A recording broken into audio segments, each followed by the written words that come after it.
Ensigns, the Admiral began. You have been called together to receive your first important assignments. You will be sent to frontline units today.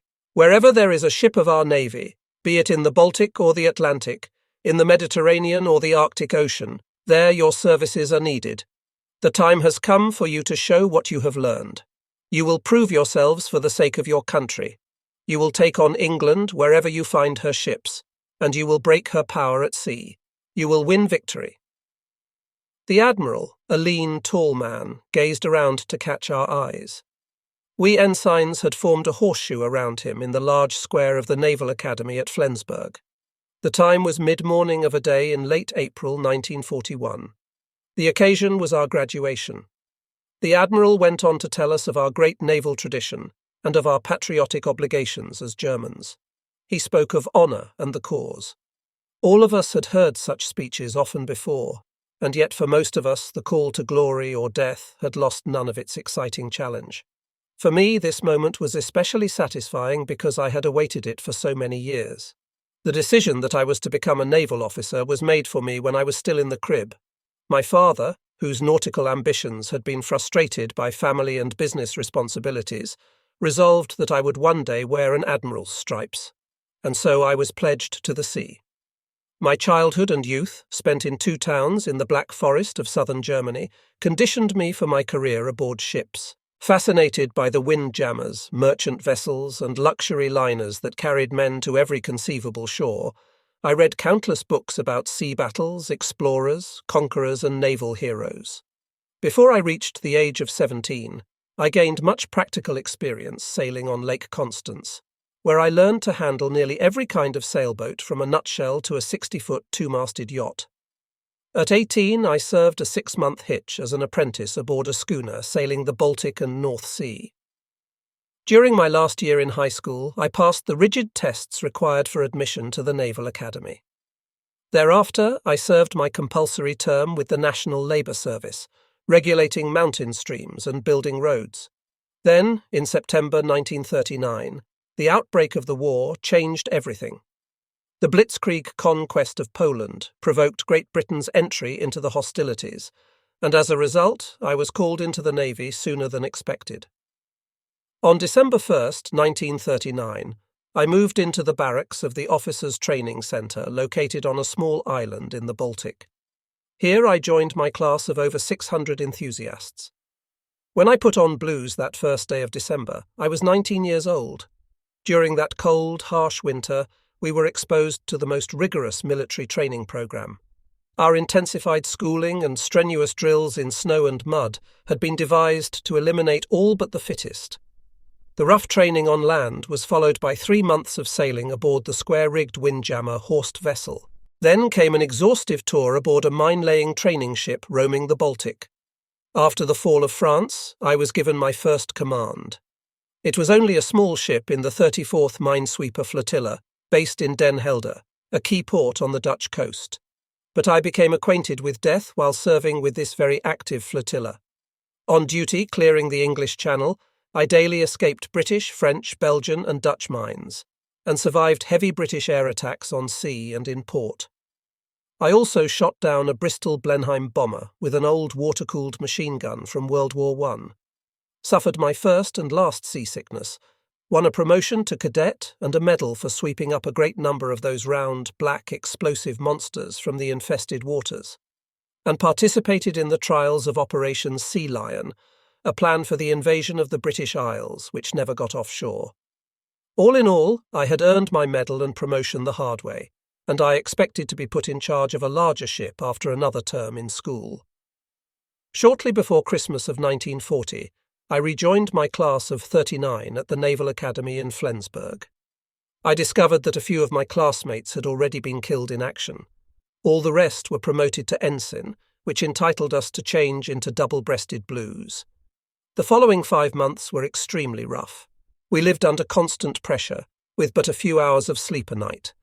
A rapid succession of classroom lessons complemented our education in navigation, naval tactics, marine engineering, naval architecture and oceanography. We also polished up our English, In sports, we exhausted ourselves in gymnastics, boxing, fencing, soccer, sailing, and even in horseback riding and jumping.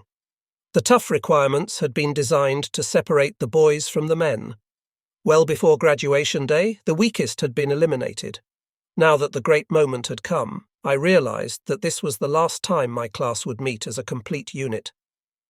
The Admiral closed his little speech with Nelson's classic words, moderately altered to suit the situation. "Gentlemen, this day Germany expects every man to do his duty."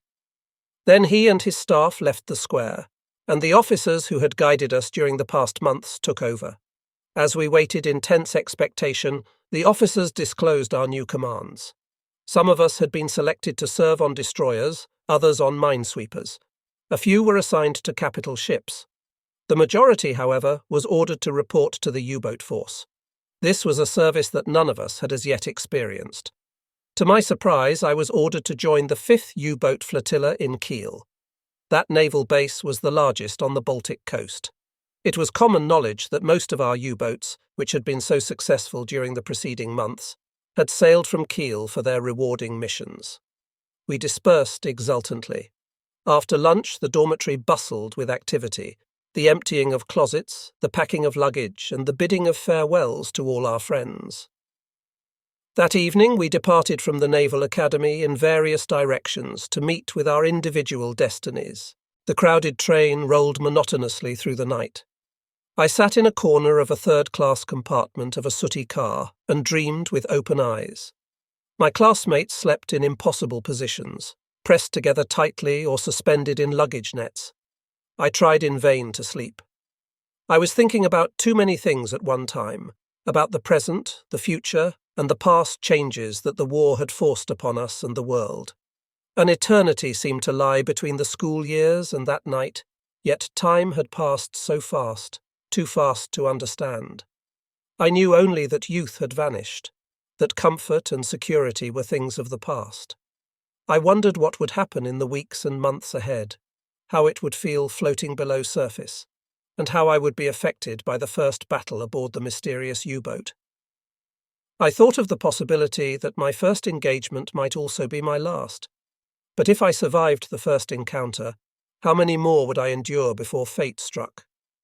And I wondered how the depth charges would sound, whether the first one would crack the hull, or whether it would take 10, 50, or 100 to sink my ship. I caught myself trying to picture the horrifying last minutes when the boat went down. Would death come slowly at a depth of 500 meters? How long would my life preserver support me if I should be lucky enough to be left floating on surface? And as I thought, my memory flashed back to my parents and my sister.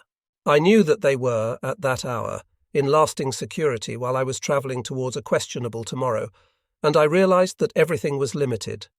The glory, the dreams of a successful life, the kisses of warm and longing women, all could be over soon and unfulfilled. My body could be entombed in an iron hull or float somewhere in the ocean as bait for hungry sharks. If I were lucky, someone might find my remains and give me a decent burial. These thoughts accompanied me throughout the night. I felt closer to death than to the life I had just begun to enjoy. What did I know of life and love? I had to admit that I knew very little indeed, but I was prepared to leave this world whenever it should happen. We had been told many times over that sacrifice would bring us closer to victory. It was still dark when the train arrived in Kiel. Only a handful of us left the old-fashioned compartments. The rest had departed en route to other ports. Since it was still too early for streetcars to travel, we spent about an hour in the station cafeteria sipping sour ersatz coffee. When the first tram rang its bell, we stormed aboard it with all our baggage and headed for the Wick, the large naval base of the northern end of the city. The streetcar lumbered through the awakening suburbs. The sky slowly turned purple in the east, but the streetlights were still burning when we dismounted at our destination. I stood in front of a high brick wall that surrounded the naval complex. At the gate, the sentry examined my papers, then moved aside. When all of us had passed through the iron door, it closed with a shriek. Our hollow steps on the pavement echoed against the walls of the barracks as we walked toward the waterfront. The barracks and yard were a familiar sight. Here, almost 3 years before, I had gone through the tough exams that the Navy imposed on each prospective officer. I had returned again as a cadet aboard the schooner Horst Vessel, and had paid another visit the previous fall after my service in the English Channel. This was the fourth time that I was drawn to the revered place of the Navy, and I would come back many times again during my career. In the half-light before Reveille, the Bay of Kiel presented itself in all its natural beauty. The water was calm and silvery, with the opposite shore reflected in dark green. Morning mist touched the several warships that rode at anchor, their grey superstructure shining almost white in the hazy air. Directly ahead was the Tirpitz Pier, named after the founder of the modern German Navy, Admiral Alfred von Tirpitz. It reached far out into the Bay of Kiel. At that long jetty, many a British warship had fastened her lines for a friendly visit during the internationally famous Kieler Week of the Kaiser's era. During the First World War, parts of the German fleet had sailed from that pier to fight the British cousin in the greatest sea battle of capital ships at Jutland. It was from that same pier that our U-boats had launched their attacks in 1914. During the peaceful years, the Tirpitz Pier had seen the beginning of many new careers for men and ships. A new history had begun on that pier in late summer of 1939, when our U-boats launched their second assault on Britain within 25 years. The tide was low and the water splashed against the pier's wooden poles. The odour of tar, salt and oil mingled with the smell of fish, seaweed and paint. Numerous U-boats were moored here in rows of 2 and 3. Guards on their decks leaned against conning towers or 8.8 centimetres cannons, submachine guns hanging indolently from their necks. They examined us critically and seemed amused as we paraded down the planks. We reached the end of the jetty, where 2 ships were tied to either side of the wooden pier. An old steamer of about 10,000 tons rested at the north side, while at the south side the tender Lech, the command ship of the flotilla, was tied up. We presented our papers to another guard, then crossed the gangway to the Lech and piled our suitcases alongside her starboard railing. As we searched for the officers' wardroom, the scent of freshly brewed coffee led us to the mess hall. We received an excellent breakfast and soon felt reborn in our new environment. The room gradually filled with officers of all ranks. They wore snow-white jackets and looked relaxed and satisfied. Evidently they had found an ideal Navy life here. They worked and slept on a ship, saw water all day long, but were never far from the city and its hectic nightlife. Around 8 o'clock, we prepared ourselves to report to the commandant of the 5th U-boat flotilla. His adjutant, a young and arrogant lieutenant, made us wait for more than an hour before he let us know that the commandant would not be available. Free to do as we pleased, we left the tender to acquaint ourselves with the U-boats and their crews. We learned that some of the boats had just returned from a patrol, others had completed their training in the Baltic and were about to be fitted out for their first mission. Large quantities of cans, boxes and fresh foodstuffs were carted onto the pier by trucks and piled up alongside the boats. Shortly before noon, we met again in the Lech's wardroom in expectation of lunch. Small standing parties discussed the latest special bulletin, which had been broadcast minutes before. U-boats had attacked a British convoy in the North Atlantic and had destroyed so far 8 ships totalling over 50,000 tons. It was the greatest success recorded on a single convoy operation, and with the U-boats still in pursuit of the enemy, more sinkings could be expected. A feeling of pride took possession of us, although we were not yet a part of the U-boat force. Enthusiasm was high when the commanding officer stepped into the wardroom. He went to his traditional chair, waited until all of us had found a place, then addressed the assembly. "Gentlemen, we have received numerous radiograms from our commanders, who are presently chasing a British convoy across the Atlantic. According to their reports, the number of ships sunk has reached 14, with a total of approximately 85,000 tons destroyed.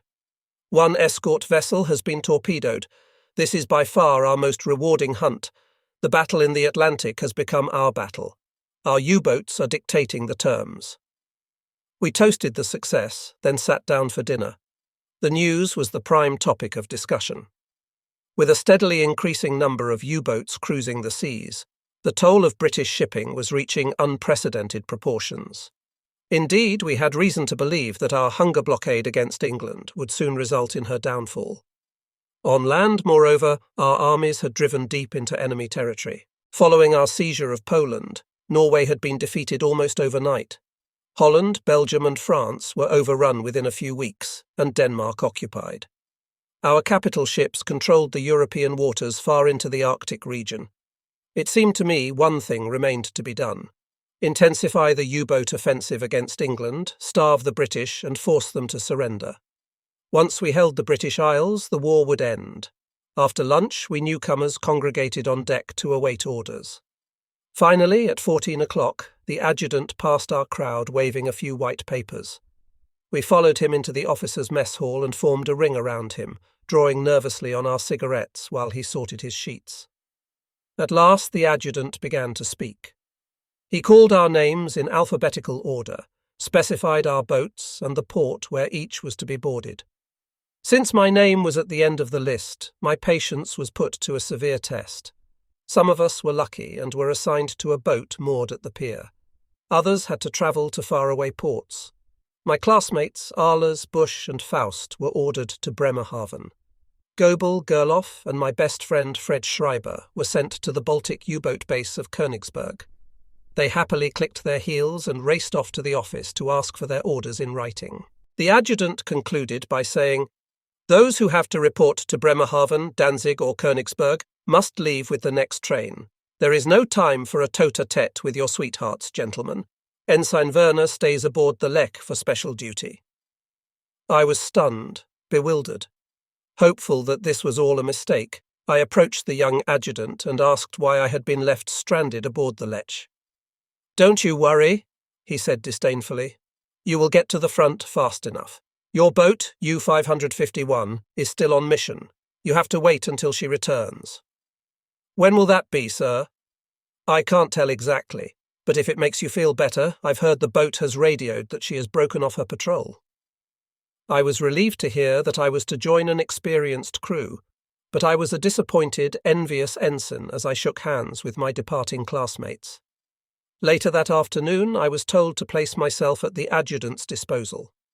My main duty was to take officers aboard motor launches and shuttle them across the bay to Kiel and the shipyards. I had expected responsibilities. Instead, I was asked to perform a minor duty that any petty officer could have done as well. I tried in vain to convince the adjutant that I had never handled a small craft. "We shall see," he said, taking me aboard one of the launches. "If you haven't done it before, you will learn." Despite my best efforts to do the job poorly, the adjutant seemed satisfied. To my displeasure, I found myself in charge of the motorboats. Several days passed. U-551 had not returned from patrol. From time to time, I went to see the radio officer in search of news. I became ever more restless as I watched my classmates prepare for their first war patrol. Then came the day that shattered my hopes for an early sailing. The adjutant brought me the bad news that U-551 would never return. She had been lost in the North Atlantic. I expected to be transferred aboard another U-boat immediately, but when nothing materialized after several more days, I became uneasy. I suspected that the adjutant had intentionally failed to arrange a new assignment. One day at breakfast, I contrived to sit next to the flotilla's chief engineer, whom I had regarded as a personable man. After a casual conversation about unimportant matters, I discreetly explained my awkward situation. The chief promised to do something in my behalf. Though I was not quite sure he had made the promise in earnest, results came abruptly. The next afternoon I was told to see the adjutant. Expressionlessly, he handed me a sheet of paper. In a second, I realized that it was my new order. I clicked my heels in sudden joy, saluted, and left his office quickly. Outside, I read the order in detail. I was to report aboard U-557 in Königsberg. At 21 o'clock the same evening, my express rolled into Stettiner station in Berlin. The platforms were bustling with traffic despite the late hour. Soldiers from many fronts and all branches of the armed forces were changing trains. Carrying my 2 suitcases, I transferred to the S-Bahn, the rapid transit system, for station Friedrichstrasse. Before I left Kiel, I had managed to send a wire to my blonde Marianne in the capital. I had not seen her since the previous December, and a reunion was long overdue. I was supposed to meet her in a small cafe near the Scala, where we had been accustomed to wait for each other. I knew Marianne was as reliable as she was beautiful. She was but 5 minutes late, remarkable for a pretty woman. Her face and blue eyes glowed as they had when I had first met her before the war on Lake Constance. We sat and talked happily for a few minutes, and when we left the cafe, there was the unspoken agreement between us that we would not separate that night. Only a few steps to the east was Friedrichstrasse, the pulsating vein of Berlin. It was enveloped in darkness, but an occasional faint streetlight allowed us to orient ourselves. Despite the late hour, Friedrichstrasse was jammed with people soldiers, sailors, and pairs of lovers like ourselves, all struggling to find their way in the darkened city. Marianne and I walked north, past the station, into a dark, quiet section. Occasionally we saw a lonely soul or a car passing with headlights dimmed.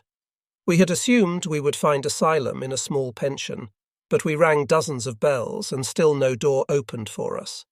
We walked up and down for almost an hour before we found a little place and a tiny room to stay. However, it was big enough for the two of us, and we did not require much space to be content. Long after midnight, the sirens began to scream.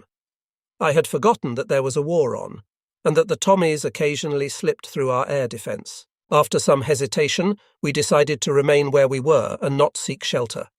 While the flak hammered sporadically, we heard the howling of falling bombs, accompanied by muffled explosions. The building vibrated slightly. When the raid was finally over, we had learned that defiance sometimes can be sweet. We had our breakfast in Café Wien on Kurfürstendamm. There was no sign of the attack. The world looked as peaceful as always on that April morning. Stores, cafes, hotels were doing business as usual. Berliners mingled with soldiers in grey, green, blue and brown. The famous avenue was the stage for a splendid spectacle. When the church bells rang the hour, it was like any sunny Sunday before the war. Time to separate always comes too early, especially when duty calls one from a shared hotel room. But that day I was not quite sure whether I would have preferred a further delay of my departure. Although I felt quite comfortable in my love for Marianne, I regarded my love for the Navy as being of a more permanent nature. It was near sunrise when we kissed goodbye at the station, and we promised to see each other as soon as the war would allow. The Pomeranian plains stretched endlessly alongside the tracks. Heather gave way to woods of pine. Before the war, a traveller had to cross the German border twice en route to Königsberg. He showed his passport when leaving West Prussia for Poland, and presented it again a few hours later when leaving Poland for East Prussia. Now, to the Pole's sorrow, the crossing of the border had become a very simple affair. I traversed the battlefields of the war with Poland and arrived in Königsberg at dusk. I was astonished to see the station fully illuminated, as if in peacetime. Streetlights, neon signs, storefronts and windows were ablaze with light. Despite the vague directions given me by a policeman, I found the Navy Yard where I was to board U-557. Several U-boats swayed alongside a granite jetty. For a moment I paused at the pier and stared at the black stilettos in the murky waters, wondering which one would carry me into battle against England. Some distance away lay an ocean liner. It was painted blinding white and lighted up like a Christmas tree.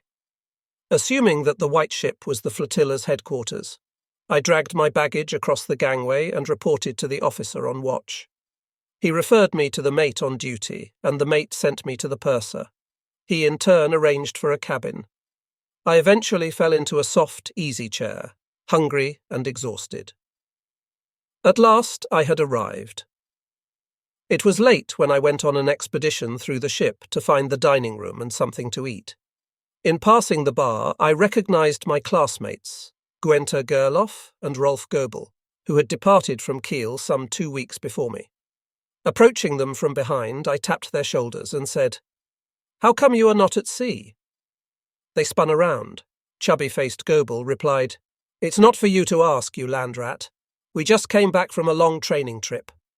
Gerloff, tall and blonde, added smilingly, "You see the salt crusts on our lips? They don't dissolve with water. We have to use alcohol. That's how long we've been at sea." I'll match that soon, I countered. Not if they keep you in port to run their motorboats, you won't, snapped Goebel. Don't worry about me. This time I've made it. I am ordered aboard U-557. Do you fellows know where I can find her? She happens to be ours, Gerloff said, and the captain will have a fit when he hears of your addition. The talkative pair began to tell of their first experience aboard a U-boat. Their enthusiasm for the weapon, for the captain and the crew, seemed sincere, and not the result of increased consumption of alcohol. I forgot my hunger and listened carefully, washing down their tales with a few more drinks than I was accustomed to. It was past midnight when I finally lay my spinning head on a pillow. Next morning at 8 o'clock, I boarded U-557 to report for duty. The boat was weather-beaten.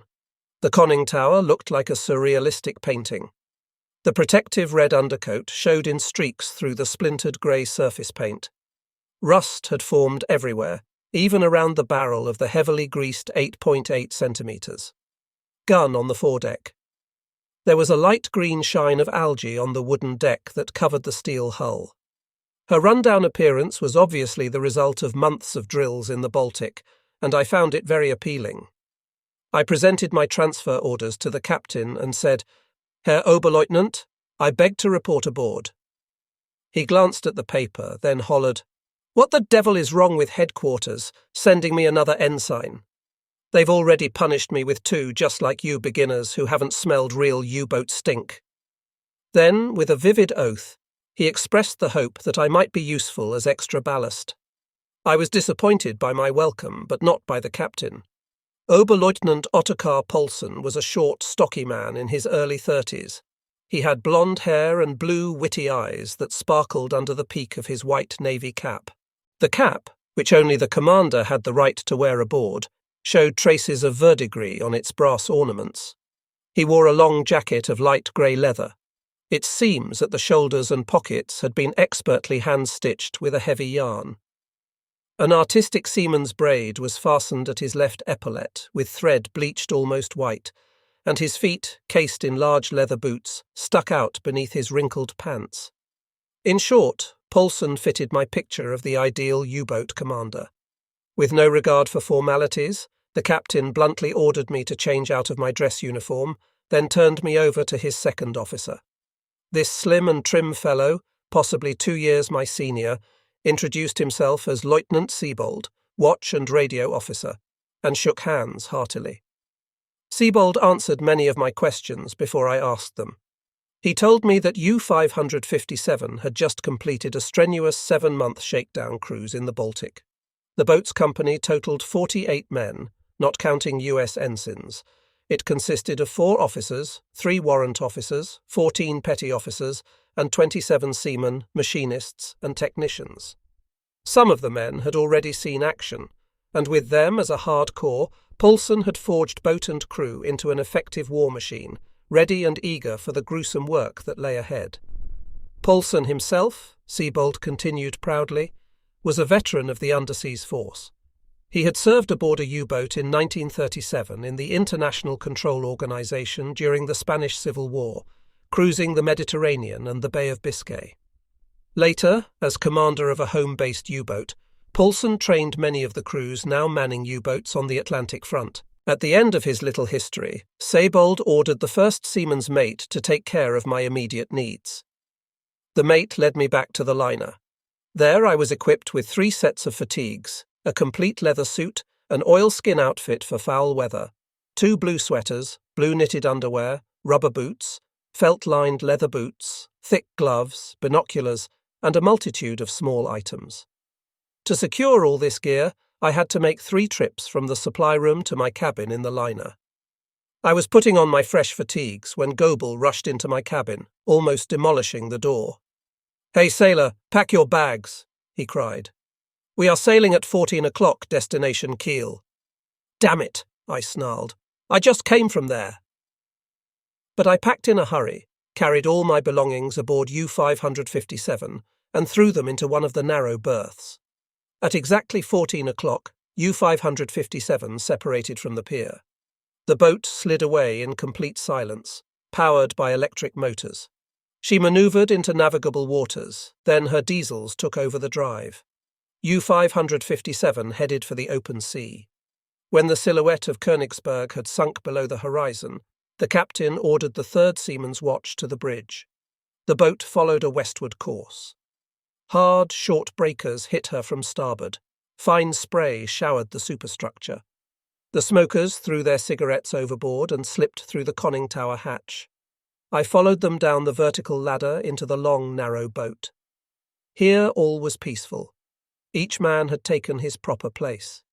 The only sound I heard in the forward compartments was the knocking of the diesels. Oberleutnant Kern, the executive officer and first watch officer, intercepted me in the centre aisle and gave me a stern lecture on my immediate duties. I was to be a lookout with the second seaman's watch when the boat was surfaced. When it was submerged, I would do various jobs, assisting at the electric helm or the hydroplanes, helping Wiesner, the navigator, to calculate our position, and helping Second Officer Siebold to decode top-secret messages. I was also to spend time with him, Kern, and with Feder, the engineer. They would acquaint me with the boat's construction, machinery, equipment, tanks, valves, computer, torpedoes, and artillery armament. Kern urged me to spend my spare time studying the engineering manuals so that I would catch up with the rest of the crew as soon as possible. He then took me on a tour through the pressure hull. The trip soon turned into a sobering experience. After a few steps, I lost my bearings completely. I banged my head against pipes and ducts, against hand wheels and instruments, against the low, round hatches in bulkheads that separated the compartments. It was like crawling through a bottleneck. Most annoying of all, the boat rocked vigorously in the increasingly rough sea. In order to keep my balance, I frequently had to reach for support as I staggered over the floor plates like a drunk. Apparently, I would have to duck my head, walk softly and ride with the boat, or I would not survive one day in the tube. As we passed through the control room, I bowed under the extension of the conning tower. Then, without warning, a heavy breaker came rushing down the hatch, drenching me to the skin. The old veterans laughed loudly. The exec, who had obviously timed the baptism for my inauguration, hid his smile and continued to explain the construction of the underwater wonder. The ship was divided into 4 pressurized compartments. The aft section contained all the machinery and electrical equipment, air compressor and 1 torpedo tube. The 2 powerful diesel engines were capable of driving the boat at 19 knots on surface. 2 electric motors, operating on gigantic storage batteries, ran the ship when she was submerged. They could propel the boat for 1 hour at the top speed of 9 knots, or for 3 days at a cruising speed of 1 or 2 knots. However, these batteries had to be recharged under normal conditions every 24 hours. This could be done only by surfacing, for the batteries that ran the electric motors were charged by generators driven by diesel engines. Between diesel compartment and midships were a tiny galley, a washroom, petty officers' quarters, and below the deck plates, 1/2 of the 50-ton storage batteries. In the centre compartment, midships, was the heart and brain of the boat, the control room. It was overloaded with pipes, ducts, valves, wires, hand wheels, gauges, switches, meters, control mechanism, and a gyro compass. Its major equipment included pumps, fresh water producer, lower periscope, magnetic compass, chart closet and table, as well as electrical gear to control rudder and hydroplanes. The forward section contained a radio room, a listening room, bow torpedo compartment with 4 tubes, and also men's quarters, officers' and warrant officers' wardrooms, the captain's small corner, a hint of a washroom, and again below deck plates, the second half of the storage batteries. The 3 pressure compartments were subdivided into 7 watertight rooms, each equipped with watertight doors that could withstand pressure equal to that at a depth of 120 meters. The 4th and smallest compartment, the conning tower, contained the attack periscope, torpedo computer, and helm. Buoyancy tanks, trim cells, fuel oil, and fresh water tanks were located throughout the boat, and in the outboard tanks in strategic locations. After walking the full length of the boat, I was overwhelmed by her complexity and thoroughly confused by the exec's rather superficial explanations. I believed that it would take me years to gain his knowledge, the chief's skill, and the captain's qualifications. I was at the navigator's small plotting table when the captain called from the bridge. "Prepare for diving maneuver. Alarm for exercise." Moments later, the men on watch came tumbling down the aluminum ladder, hitting the deck plates with violent jolts. Then the alarm bell shrieked throughout the boat. To open up the ballast tanks to the sea, machinists grabbed the handles of leverage valves and hung from them, using the full weight of their bodies to speed the opening action. Others turned hand wheels frantically. With a loud uproar, air escaped the tanks and water rushed in. U-557 dipped so swiftly that I had to grab something to stop myself from falling to the metal deck plates. Again, I was reminded that I had to remain constantly alert. Suddenly there was a cry, urgent and piercing. "Outboard air induction valve doesn't close." U-557 sank fast, bow first, at an angle of 35 degrees.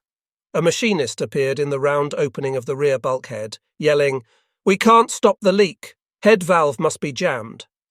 Paulson shouted, "Blow all tanks, both planes up surface, Chief." Within seconds, the depth gauge needle gyrated to 60 meters, 70, 85, 110 meters. Then the boat briefly balanced out on even keel and began to tilt down at the stern.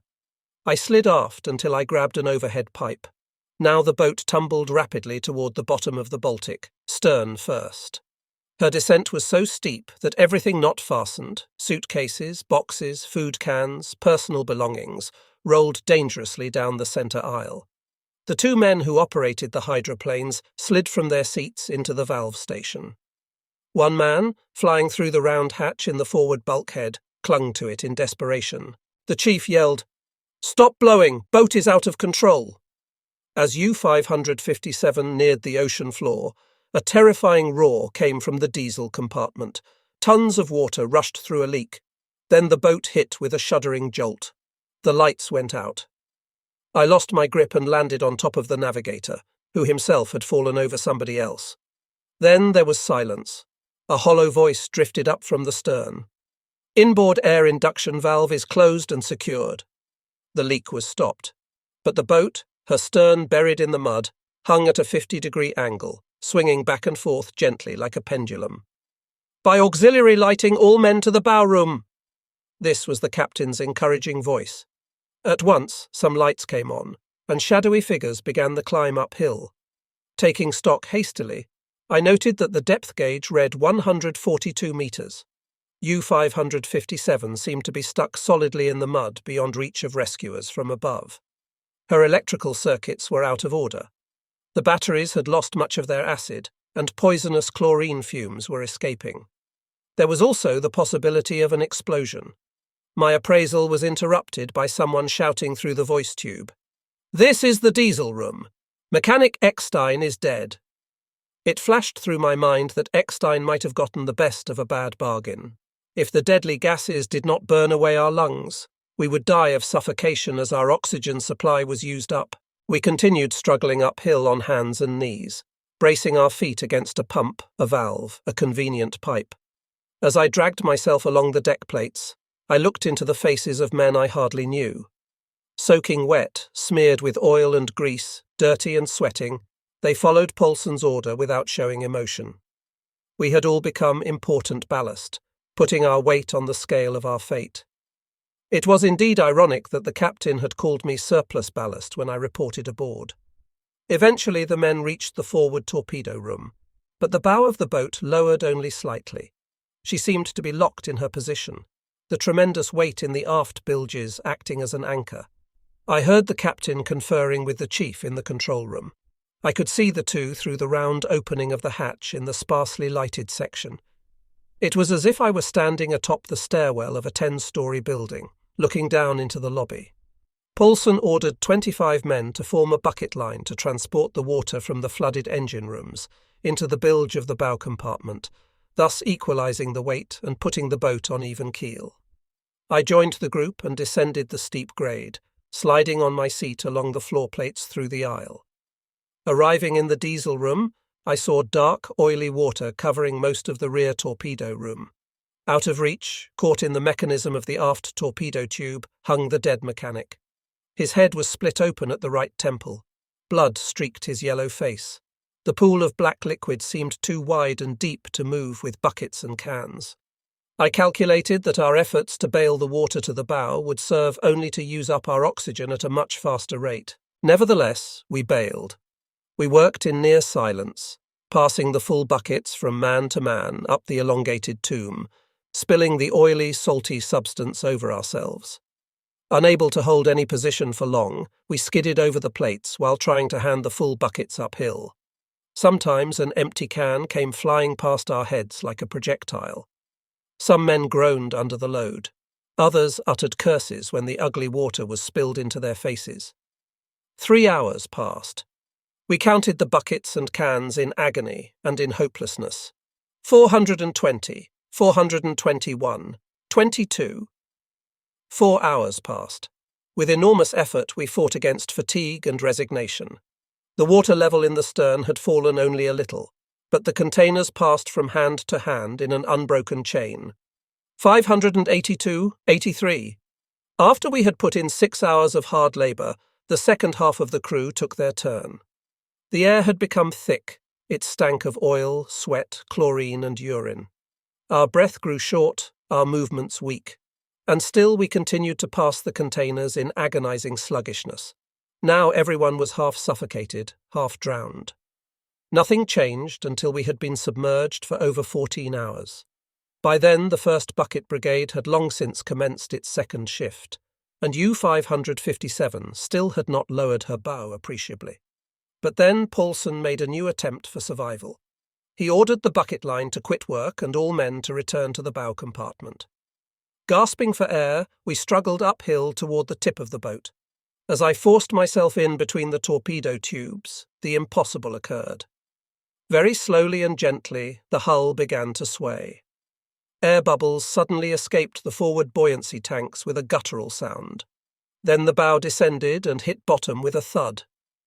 Somehow the men drove themselves into action. The dead mechanic was carried to the captain's nook and covered with a canvas. The captain closed the green curtain and separated his corner from the traffic. The bilge pumps were out of order, but the excess water in the after bilges was distributed with buckets to balance the boat. The water damage in the electrical compartment damage that could not be repaired at sea had disrupted our cooking facilities, but the cook handed out cans of peaches, pears, and strawberries. Spirits rose as hunger and thirst were assuaged. But the fact remained that we were trapped. Some 40 tons of water kept the boat pressed to the bottom. The chief went to work to free us. At his command, compressed air shot into the buoyancy tanks with a hissing sound. The boat remained glued to the bottom.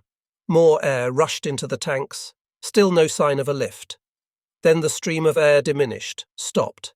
We had exhausted our compressed air supply. We were still doomed. But the chief did not give up. Spinning around, he yelled, "All men to the bow!" Everybody pushed and stumbled forward. As we crowded into the forward compartment, the chief ordered us to turn around and run aft.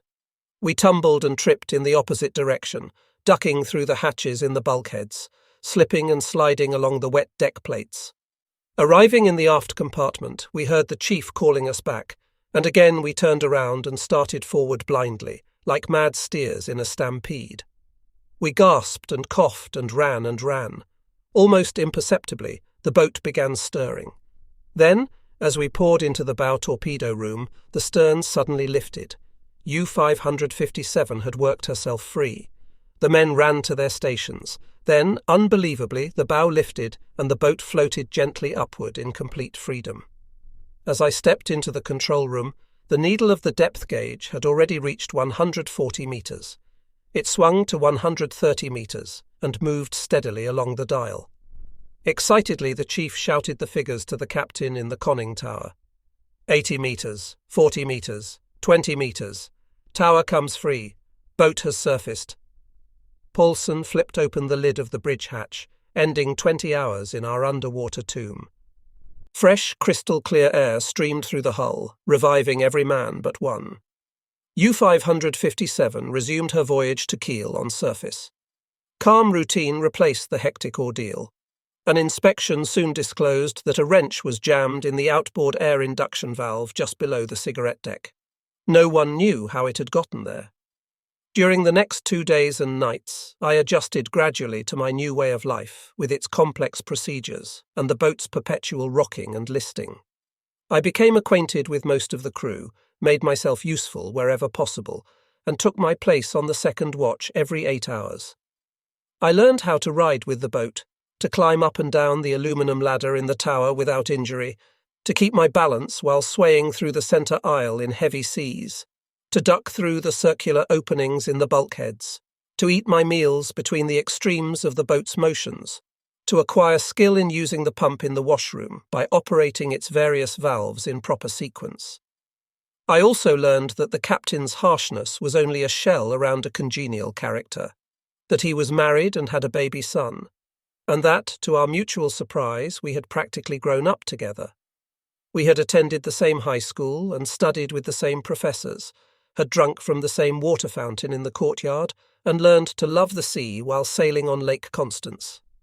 These discoveries, however, did not change Paulson's attitude toward me. On the contrary, I felt that he put even stricter requirements upon my training. While my 2 classmates, Gerloff and Goebel, escaped his constant observation, he developed a strange habit of catching me in my narrow bunk after an exhausting day and sending me back to work in the engine compartment instead of allowing me to rest. Nonetheless, I managed to stay awake on duty. On the 5th day of our near-fatal trip, we approached Kiel Lightship at around 7 o'clock. 1 hour later, we sailed past the Navy's War Memorial, which pointed like an admonishing finger into the morning sky. The Bay of Kiel opened beneath the rising mist, and the boat manoeuvred cautiously through the mounting traffic toward the naval base. At 10 o'clock on April 26th, U-557 finally came to rest at the Tirpitz Pier. Our rusty boat berthed near the stern of the tender Lech. The lines were not yet fully secured when Kern, the exec, crossed to the liner to arrange for the crew's lodging and for Eckstein's last journey to his hometown. For the next 2 hours, every hand was kept busy transporting damaged suitcases, soaked sea bags, and trunks from the U-boat to the steamer. The ship's comfortable cabins contrasted sharply with our tight quarters aboard U-557. I established myself in a third-class cabin, then returned to U-557, which was being stripped down for repairs and a new fitting out. 7 months of rough training, climaxed by our recent damages, had left deep scars throughout the boat. But the men had already forgotten their brush with death. They were relaxed and cheerful as they worked. A radio blared out the latest popular tunes. I was in the petty officer's wardroom when Gerloff came rushing down the aisle asking, "Have you heard the bad news?" "Haven't heard anything," I said. "What are you talking about?" "Kretschmer and Schepke are supposed to be sunk. I can't believe it." But the news was confirmed by Lieutenant Siebold. U-99, with Kretschmer in command, and U-100 under Captain Schepke, had indeed been destroyed while attacking a convoy in the North Atlantic. Both great captains had been considered indestructible, and their loss, the first to be admitted publicly in 18 months of U-boat action, reminded us that the sea war was increasing in intensity as the British built up their defences. Kretschmer, our tonnage king, had sunk close to 325,000 tons of enemy shipping, including 3 destroyers. This was equal to the entire tonnage of a medium-sized seafaring nation. Schepke, with more than 250,000 tons to his credit, was killed when his boat was rammed by the destroyer that had blown her to the surface. Kretschmer, on the other hand, was captured and spent the rest of the war in imprisonment in Canada. The double tragedy, which had occurred on March 17th, stunned and baffled the country. Had the British introduced new weapons or techniques of anti-submarine warfare? So far, hunting had been relatively easy. U-boats were fast, manoeuvrable on and beneath the surface, and were also capable of diving below the British depth charges. Our losses were negligible compared with the casualties U-boats had inflicted upon our adversaries. We were without an explanation. Supreme Headquarters, to soften the bad news, issued a statement declaring that U-boats had, since the outbreak of war, sunk well over 4 million tons of enemy shipping, as well as 1 battleship, one aircraft carrier, and 18 lesser vessels of the Royal Navy. U-557 was taken to the shipyard for complete overhaul, including diesels, batteries, and electric motors. For 1 week, the crew shuttled daily between the Tirpitz Pier and dry dock. For me, new experiences followed in rapid succession. The first day I was sent to the Admiralty to complete our navigational file with charts of the Atlantic. The second day, I helped the exec round out our library of artillery and torpedo manuals. On the third day, Seybold made use of my modest administrative skills and my four-finger system on the typewriter. Feder, the chief, assigned me the task of drawing diagrams of our stowing arrangements in plan and elevation. I also assembled lists of all government property that had to be accounted for: tools, spare parts, seaman's gear, even jars of medicine. The officers displayed a tendency to unload their work on US ensigns, and the nights as well as the days were filled with chores. Finally, the weekend brought relief. On Saturday, I drove into Kiel with Goebel and Gerloff, and we browsed through the bookshops, searching for reading material for the long weeks at sea. We had Viennese cake in a cafe and steak for dinner in the Rathskeller, our favourite restaurant. We drank quantities of Moselle wine, toasting each other and a successful mission. It never occurred to us that our first battle might be our last. On Monday, May 5th, U-557 sailed out of the shipyard fully overhauled. She had received a fresh coat of grey paint and looked and smelled newly commissioned. We spent the day in the bay making trim dives and other manoeuvres, checking instruments and engines for proper function. I was amazed by the crew's high standards and the ship's great manoeuvrability. Although she displaced 770 tons and was 75 metres long and about 6 metres in diameter at the beam, she responded to the chief's commands with speed and precision. U-557 was ready to join her many sister ships in action. On May 8th, we sailed to the arsenal, where we loaded the boat with 14 torpedoes. Most of them were of the newest design, electrically powered and equipped with magnetic detonators. After the last 2 torpedoes had been secured in their racks on the floor, wooden decks were fastened over the sleek metal fish, leaving just enough room for the men to crawl to their bunks and to the torpedo tubes. On May 9th, U-557 took on food and ammunition. Cans, barrels and cartons were carefully sorted out and stowed away, while shells for our 8.8 centimetres, cannon and our 2 centimetres. Anti-aircraft gun were lowered into special compartments. The provisions were distributed throughout the boat. I was astounded to see the food supply for 8 weeks disappear between pipes and valves, ribs and machines, closets and ducts. Huge smoked hams were hung in the control room. Staples such as whipped cream, butter, coffee and tea were locked up for distribution by the captain. The fueling of U-557 was accomplished on May 10th. On May 12th, we received loads of fresh vegetables, eggs, bread and fresh water. We squeezed the crisp loaves into the last unoccupied crannies and filled 3 hammocks with the rest, letting them swing free in the bow and aft compartments. As these days of preparation ended, our carefree mood turned serious. Retiring to the cabin on the old steamer, I packed my surplus gear into suitcases, registered their contents, and labelled the luggage. In case I did not return, my belongings would be sent back home. Then I wrote a last letter to my parents and another to Marianne. Now I was ready to face the unknown. This is part 1 of the memoirs of a German U-boat commander. The continuation of this story will be posted soon. I kindly ask you to subscribe to this channel because your support motivates me to create more videos featuring the valuable memories of soldiers that deserve to be heard.